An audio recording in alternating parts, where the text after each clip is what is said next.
Marcos 10, 35 a 45. Nós estamos na segunda mensagem da série sobre sermos uma igreja salutar, uma igreja que resiste à cultura de abuso, a dinâmicas abusivas em sua cultura mesmo, na sua forma, na sua vivência, na maneira de ser igreja. E eu quero falar com vocês hoje sobre poder e autoridade, que é o que está a respeito desse texto que nós vamos ler. Então vamos lá, Marcos 10, versículo 35. Tiago e João, filhos de Zebedeu, vieram até Jesus.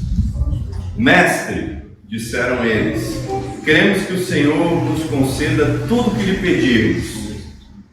O que querem que eu faça por vocês? Perguntou-lhe Jesus.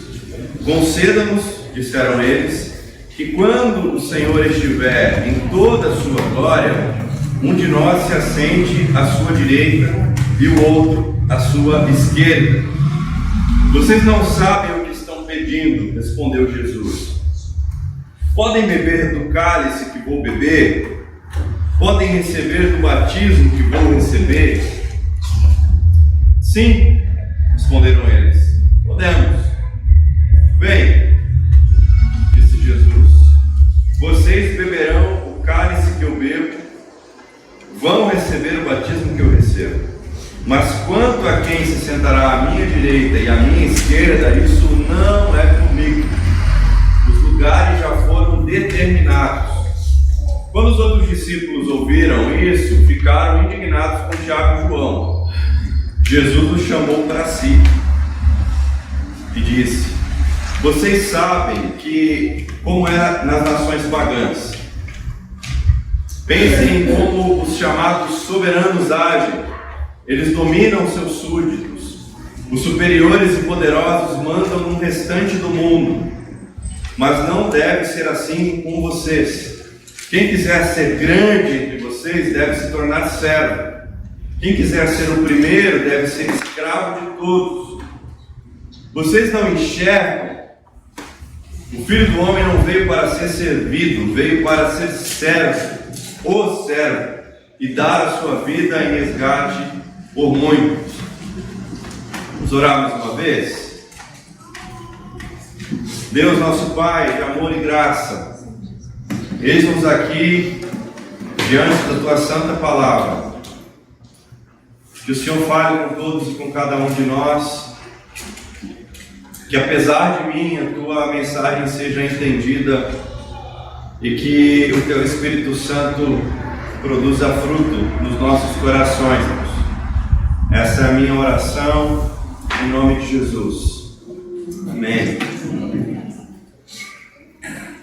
Dia desses eu estava no carro com a Annelise e muitos de vocês sabem que ela está levantando a mão.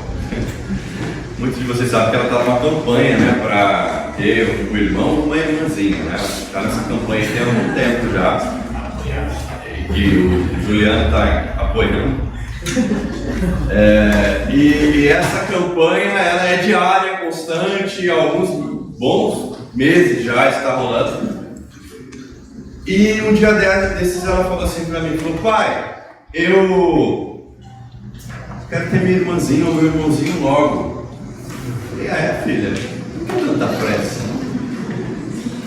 Aí ela disse o seguinte, porque eu vou ser a irmã mais velha. E sendo a irmã mais velha, eu vou poder mandar nele ou nela. Eu falei, quem te contou isso? Não, é assim, papai, os irmãos mais velhos mandam os irmãos mais novos. Fiquei pensando naquilo, né? Eu expliquei, expliquei para ela que não era assim, né? A autoridade da casa dos pais, né? Mas eu fiquei pensando naquilo e você já reparou que a nossa noção de autoridade ela é distorcida desde a infância? Desde muito pequeno nós entendemos o exercício da autoridade de uma forma muito equivocada. que é essa ideia de eu conseguir convencer o outro, aliás, dominar o outro para que o outro faça aquilo que eu quero que seja feito, com o objetivo de que aquilo que o outro faz para atender às minhas demandas satisfaça as minhas vontades. Quando na verdade o modelo de Jesus é um modelo completamente distante dessa noção. Isso nos acompanha desde cedo. Desde cedo nós queremos mandar, dominar, exercer autoridade. Isso nos acompanha. Se isso nos acompanha desde cedo, evidentemente, isso não é algo que está fora do nosso contexto religioso. Se uma criança deseja ter alguém para mandar, você já imaginou o que pode fazer um pastor adulto?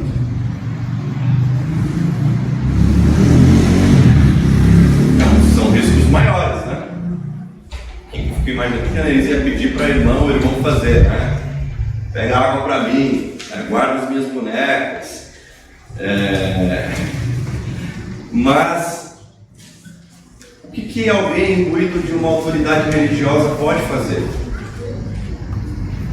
De tal forma que isso possa traumatizar, ou pior ainda, de tal forma que isso faça um dos pequeninos tropeçarem. Porque o texto bíblico não nos alerta que ai daqueles que fazem um dos pequeninos tropeçarem.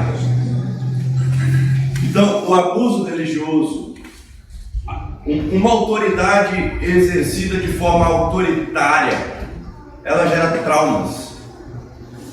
Ela interrompe processos, caminhos e por vezes vida. Enquanto eu passei a semana me preparando para essa mensagem, eu me lembrei de uma história minha. Eu vivi cultura abusiva dentro da igreja, e reproduzi essa cultura abusiva também.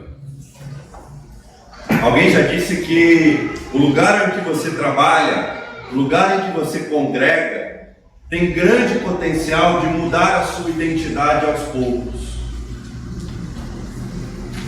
Pouco a pouco nós vamos nos adaptando, nos ambientando e nos transformando a noção e lógica operante do lugar onde estamos. Isso acontece. O problema é quando nós estamos num lugar marcado por uma cultura abusiva, que aí você reproduz o quê? Abuso. E aí eu me lembrei de uma história, eu tinha, 21 anos, 22 talvez, entre 20 e 22, já exercendo liderança na igreja, achando aquilo maravilhoso, porque você fica em destaque, em evidência, né, Guto? O microfone é uma ferramenta de poder, não é? E eu me lembro de um jovem que me procurou, e esse jovem, ele queria ser discipulado. E naquela experiência do discipulado, ele contou para mim sobre algo que ele queria lutar. Ele queria lutar com a sexualidade dele, com a noção de sexualidade dele. Ele queria lutar com aquilo. E aí eu falei, não, papai, vamos lutar junto. Vou lutar com você. Você quer lutar? Vamos lutar. É isso que você quer? Vamos lutar.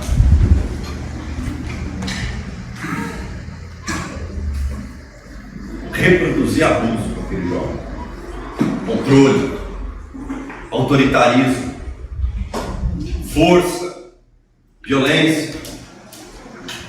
Eu lembro que em uma das situações eu queria convencê-lo a não ir para outro país, porque ele tinha recebido uma bolsa de estudos e ele deveria ir para esse outro país para se aperfeiçoar na sua profissão. E eu quis controlar a decisão dele. Aliás, eu quis decidir por ele. Eu disse, você não vai. Você não vai. Olha, eu, com alto dos meus 21 anos, achando que podia determinar o que alguém deve ou não deve fazer. Né? Por quê? Absolvi uma cultura. Graças a Deus aquele rapaz não me ouviu e foi.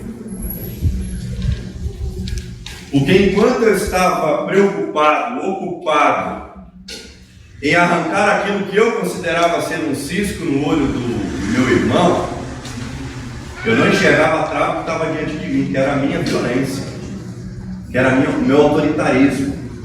Eu queria convencê-lo de que aquilo não deveria ser feito por ele. Onde já se viu? Você vai pecar, você vai sair dos caminhos do Senhor.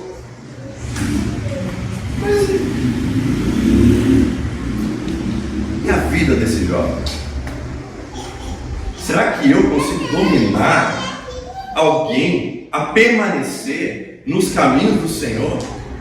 Será que o pastor tem esse poder de determinar quem permanece e quem não permanece com o Senhor? Quem consegue manter uma vida santa e quem não consegue manter uma vida santa?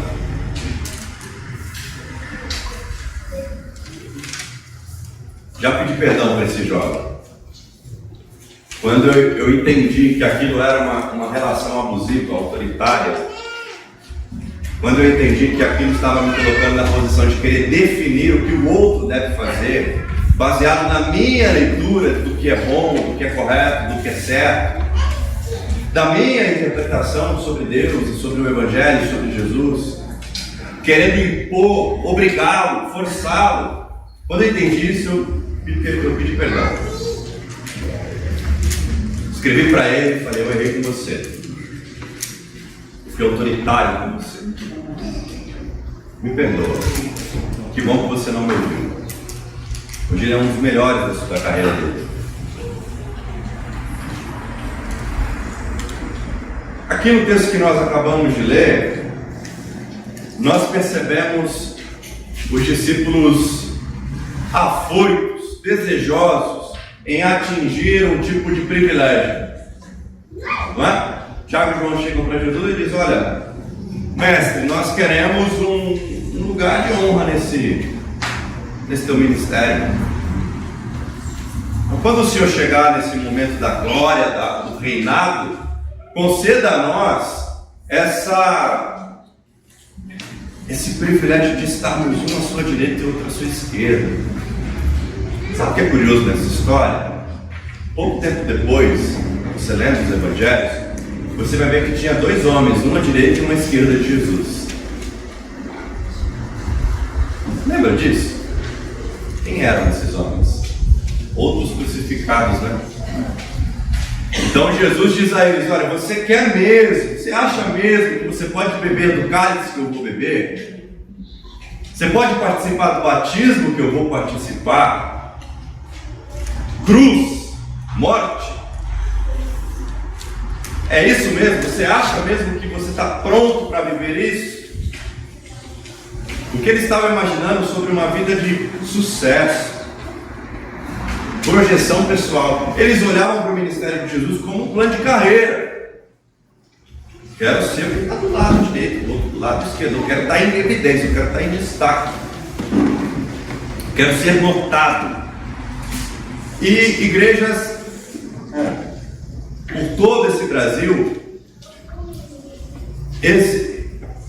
executam esse tipo de cultura em que o destaque, na verdade, é pretexto para o abuso, em que a evidência, na verdade, é uma ferramenta de violência. E aí nós olhamos para o Evangelho, nós olhamos para a relação de Jesus com os discípulos e percebemos que há um novo modelo, há uma nova forma de enxergar e de ser discípulo, de enxergar o outro e de ser discípulo, de exercer a autoridade dada por Jesus e de se submeter à autoridade. Já ouviu? Não sei, né? Mas aqui, a maioria que está há muito tempo, o Cacau é uma música. Aliás, a primeira pergunta que eu fiz para o Cacau, quando eu saí com ele para a gente conversar sobre possibilidades de eu e minha família virmos para essa igreja, foi o seguinte: que tipo de cultura você está plantando na sua igreja? E ele não sabia, mas antes de falar com ele, eu tinha conversado com a Fernanda. Eu falei: Fer, que tipo de cultura de igreja nós queremos? E a palavra que saiu em casa foi: nós queremos uma igreja saudável. Aí fui falar com a Cacau. qual tipo de cultura você está plantando para a sua igreja? Ele falou, rapaz, tem algo no meu coração, eu quero que a minha igreja seja uma igreja saudável. E ele usou esse termo da nossa série, sermos uma igreja saudável. Eu quero que a nossa igreja produza saúde. Aí pronto, decidi ali, né? Vamos para lá, né? Porque é isso que eu quero ver com a minha família. E essa saúde, ela é uma resposta a toda uma cultura violenta que se estabelece, que se predomina. E não pense você que igrejas abusivas são apenas as igrejas neopentecostais, as igrejas da parede preta. Tem igreja batista, tem igreja presbiteriana, tem igreja metodista, tem da parede preta, tem de todo tipo. Porque não é a denominação, é a cultura que se estabelece no meio de um líder, que violenta, que fragiliza, que impossibilita o exercício da fé saudável. E aí nós chegamos nesse texto. A primeira coisa que eu aprendo, ou que eu percebi nesse texto, nos versículos de 35 ao 40, é que a manutenção do poder gera desejos nocivamente egoístas. Presta atenção nisso. A manutenção do poder gera desejos nocivamente egoístas. O comentarista vai dizer que o Tiago e o João estavam pedindo para si apenas. E lembram que Tiago depois escreve que nós pedimos e não recebemos porque pedimos mal. Pedimos para os nossos próprios desejos, para a nossa própria satisfação. Pedimos mal. Pedimos de maneira egoísta. Pedimos de maneira a desejar sermos satisfeitos no nosso ego. Eles queriam holofote, eles queriam destaque, eles achavam de fato que ser discípulo de Jesus era uma carreira de sucesso. Aliás, muita gente acha isso até hoje, né? Muita gente enxerga a caminhada com Jesus como uma caminhada para o sucesso, para a prosperidade, para ser rico, para enriquecer. Então Jesus e ser discípulo de Jesus é como se fosse condição, como se fosse exatamente o resultado disso, você ser alguém próspero, rico, de destaque, famoso. De certa maneira, eles pensavam isso, e não pense você, porque o texto vai dizer que os outros discípulos ficaram indignados, revoltados, ficaram bravos. Ô Tiago, irmão, que papo é esse, cara? E nós? Você não quer ficar à direita ou à esquerda? A gente vai sentar onde nesse rolê? Qual vai ser o nosso destaque? Qual vai ser a nossa evidência? Que holofote vai estar virado para mim? Só vocês? A indignação deles não era porque eles ficaram ofendidos pelo fato dos discípulos quererem destaque e não terem compreendido a real ótica do Evangelho. Não, a indignação deles é porque eles também queriam aquele lugar de destaque. E alguém pediu primeiro. Então, pensou se Jesus dá para eles e deixa de fora? Então, o poder, ele gera esses desejos egoístas, prepotentes, essa ideia de que eu posso, o que é que eu posso subtrair da minha relação com o outro? Então eu sou amigo do Marquinhos e a minha relação com o Marquinhos é uma relação em que eu olho para ele e vejo o que é que eu posso subtrair dele, o que é que ele tem para me oferecer. E aí, na minha posição de alguém que tem o poder do microfone, começo a exercer um tipo de relação abusiva, autoritária, porque eu estou querendo, na verdade, é me satisfazer. Desejo egoísta. Desejo egoísta. No entanto, aliás, paralelamente a isso, nós também aprendemos nesse texto que Quem busca dominar os outros não está a serviço de Jesus. Guardem isso no coração de vocês. Quem busca dominar os outros não está a serviço de Jesus. Versículos 42 e 43. Jesus está dizendo: olha, entre os gentios, entre os governadores desse tempo, entre aqueles que exercem autoridade, eles dominam, eles impõem o seu poder. Mas isso não deve acontecer com vocês. O modelo de liderança que eu vim implementar, o modelo de pastoreio, de discipulado, de vida comunitária que eu quero ensinar a vocês, não é essa de dominação. Porque no contexto que nós vivemos, na nossa sociedade, a dominação é exercida de forma violenta pelo dinheiro, mas não só pelo dinheiro, mas pela força bruta mesmo.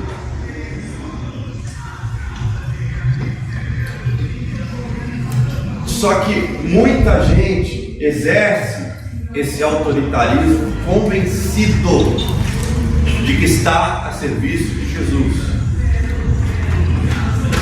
Quando eu quis dominar aquele jovem lá nos meus 20 e poucos anos,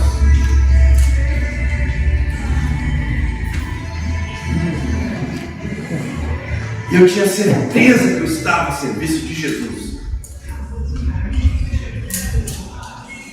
Tinha convicção de que eu estava servindo Jesus. O problema é que eu estava fazendo aquilo do jeito errado, ferindo. E exercer domínio sobre o outro não produz paz, não produz justiça, não produz amor. E o nosso chamado como discípulos e discípulas de Jesus é passarmos por esse mundo tocando as pessoas em paz, justiça e amor,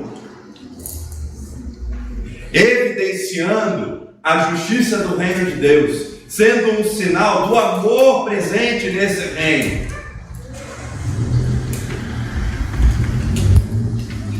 Agora, pela dominação, eu não consigo chegar nesse momento de paz. Pela dominação, eu não consigo ser um agente da justiça de Deus, porque eu estou agindo de forma injusta sobre o outro. Então eu aprendi que eu não devo decidir por ninguém. Já dá um trabalho decidir por mim.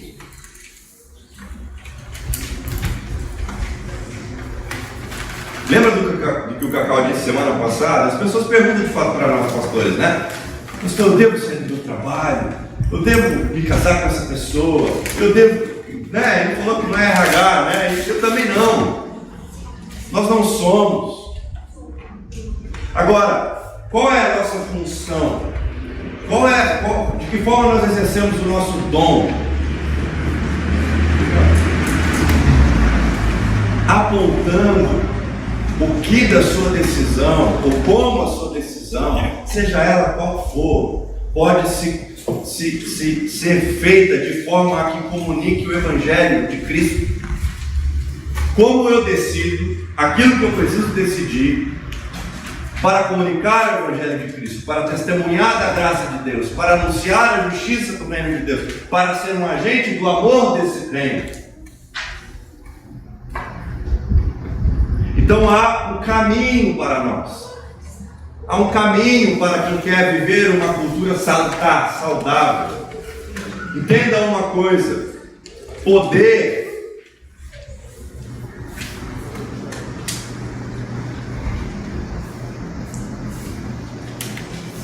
e bondade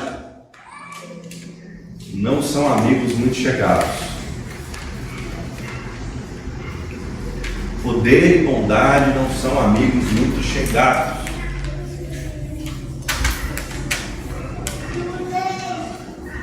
Essa semana eu assisti a entrevista feita pelo Marcelo Tasso, no programa da TV Cultura, Provoca.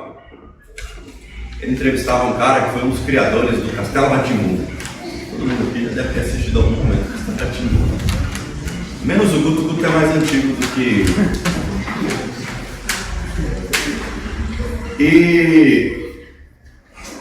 E aí, em uma das falas, né, esse sujeito, já um senhor de 90 anos, foi perguntado por Taz, né, qual foi seu maior deslize? Qual foi seu maior erro da sua carreira? A resposta dele foi: o poder. O poder. Ele disse: o poder é embriagador. O poder é um entorpecente. Embriaga, escraviza, vicia e nos faz imaginar que ao exercermos poder de forma autoritária, dominação do outro, estamos a serviço de Jesus, mas nós não estamos, porque o texto continua dizendo: não deve ser assim entre vocês. Quem quiser ser grande, quem quiser ter holofotes para si, quem quiser ser o maior no reino de Deus, sirva todos. Quem quiser ter destaque, quem quiser ser reconhecido como discípulo, pega uma toalha, amarra na cintura, uma bacia e um jarro de água e vai lavar o pé dos outros.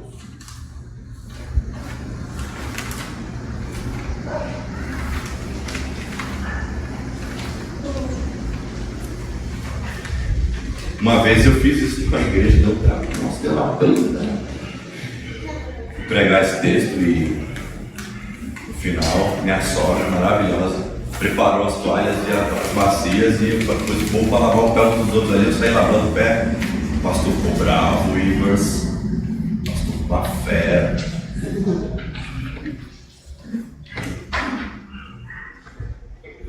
Há uma noção equivocada do que é ser discípulo de Jesus e do que é exercer a autoridade que Ele deu a nós. Deixa eu te contar uma coisa: você recebeu a autoridade de Jesus, mas essa autoridade deve ser exercida em amor e bondade.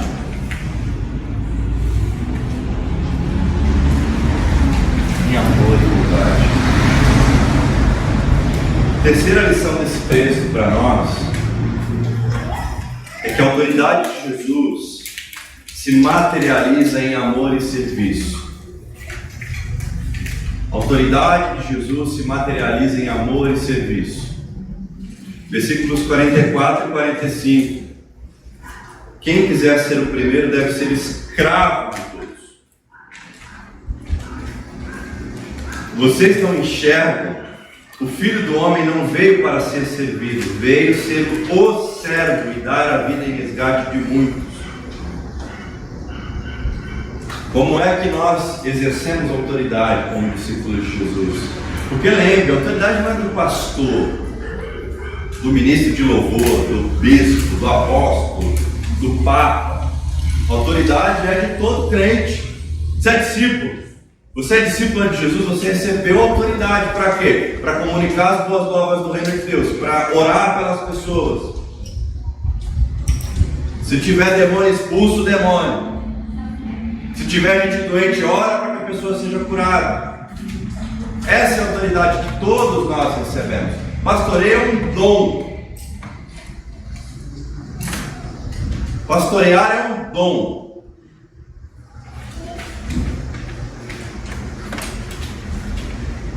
E ao olharmos para Jesus, nós percebemos uma forma salutar de exercer esse dom, que é o serviço. Quero servir à mesa, que é de fato lavar os pés, que é de fato pôr a toalha na cintura e lavar os pés uns dos outros em amor, que é identificar no outro alguém que precisa ser amado por Jesus e que pode ser amado por Jesus através da minha vida, que pode receber uma porção da graça de Deus através das nossas vidas.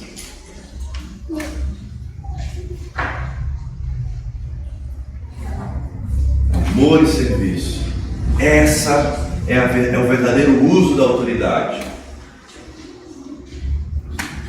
Poder e bondade não são amigos chegados.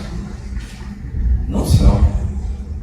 Então nós vivemos a nossa identidade como igreja e nós almejamos isso, nós oramos por isso, nós conversamos sobre isso. Inclusive, quando eu conversei com o Cacau sobre essa série, ele me falou o seguinte, olha, a gente precisa se antecipar. Eu falei, precisamos nos antecipar. Ele falou, a gente precisa criar um canal em que as pessoas possam recorrer a alguém para falar. O pastor passou do ponto, o pregador passou do ponto, o líder passou do ponto. Para quem eles procuram? Então a gente tem orado e pensado sobre isso. Porque a nossa igreja, eu considero a nossa igreja uma igreja saudável e salutar. Só que nós precisamos nos anteciparmos, né? Porque já diz o ditado popular que prevenir é melhor do que remediar. Então, nessa intenção, nesse desejo de prevenir o abuso, o caos, a violência, a opressão, nós identificamos primeiro que nós precisamos seguir a Jesus de forma servidora e amorosa. E para concluir tudo isso, imagina só o que seria das nossas igrejas se, ao invés do domínio, fosse exercido o cuidado amoroso. Imagina só se, ao invés dessa noção de dominação, de autoritarismo, de buscar inserir no outro a minha própria vontade e consciência, de buscar decidir pelo outro, se ao invés de tudo isso, desse exercício do domínio, agíssemos com cuidado amoroso, será que nós teríamos essa epidemia de abuso espiritual que nós estamos vivendo?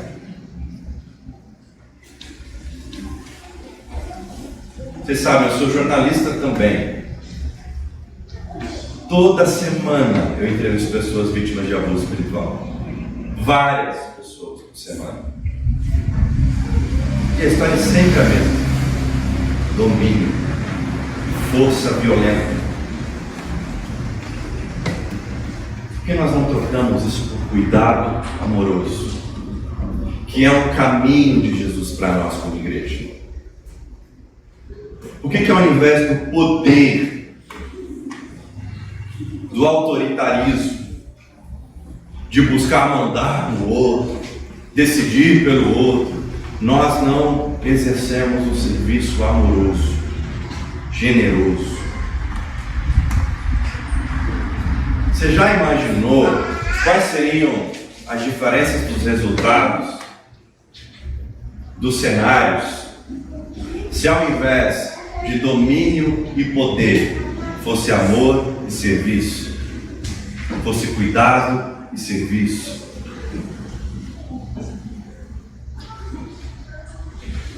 Penso que essa seja talvez a nossa missão também.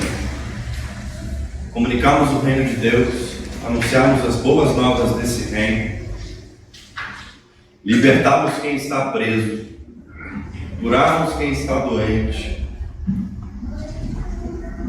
consolar os que estão em pranto, anunciando que vem o grande dia do Senhor, mas de forma cuidadosa e servidora, porque Jesus, Ele nos disse que quem quiser ser o maior, quem quiser ser o primeiro, sirva todos os outros.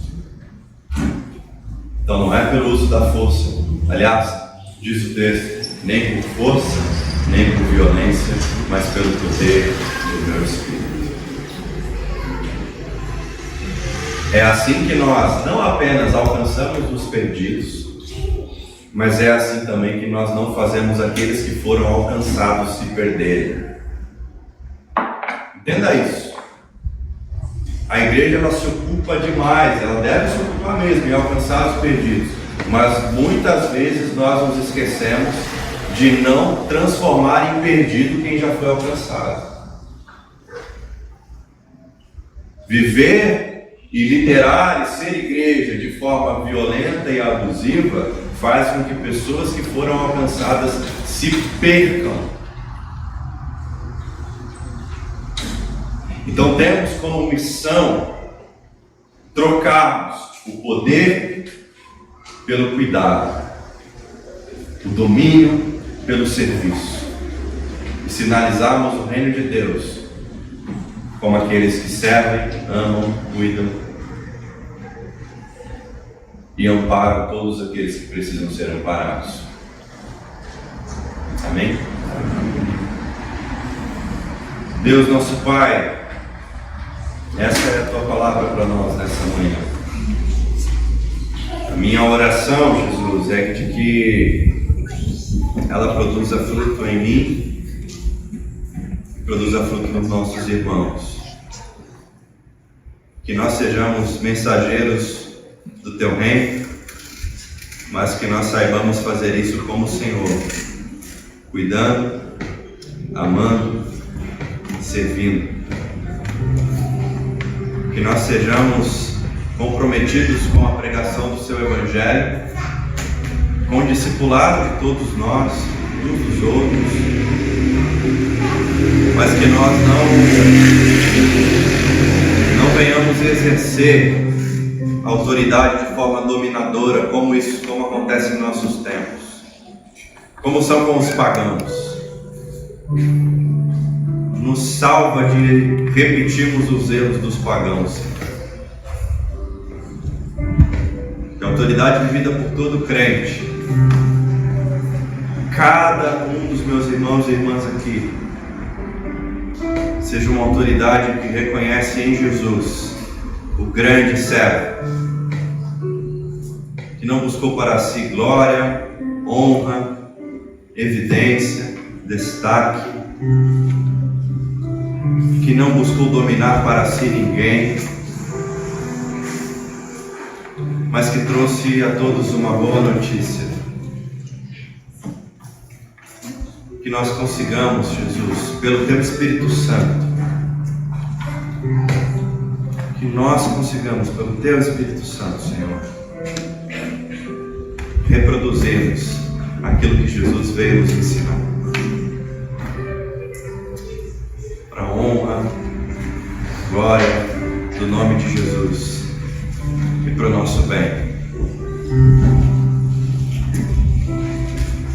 Em nome de Jesus.